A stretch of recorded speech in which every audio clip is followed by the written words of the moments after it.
All right, so the plan is to take the chainsaw here and cut this notch into the top of the bamboo there, on 2 of those, and then to take these flattened panels, which I've had around for quite a while now, very well seasoned and aged looking, and we're going to hammer those down into the slot.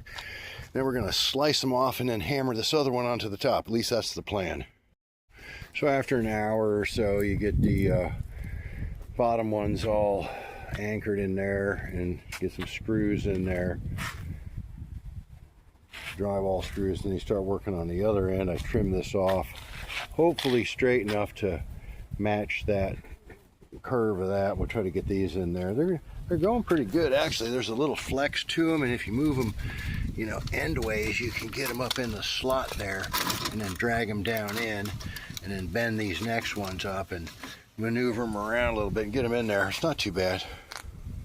All right, well, I figured out something. I figured out that going along from one side to the other works. It's okay, especially on the first side. You can get them all in there. That'll work.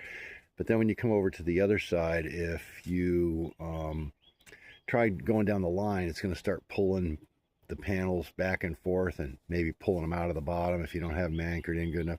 So I figured out what the thing to do is to put in end panel down here, attach the top and the bottom, try to. I got a ratchet strap around here to help hold that, and then go to the other end and put one in down there, and then use the or put the center panels in and bend them, flex them up, and stick them in one end and then stick them in the other end, and go back and forth that way. And then you can trim them to length as you go, bend it up and stick it down into the panel there, or into the top piece or bottom piece. At least that's going to be my next plan. Might have to take some of this apart and redo it. Or, well, no, actually, once I put the end piece in down there and get the end anchored, I can pull these out and put them back in as I need to go, or should be able to, I hope. We'll see.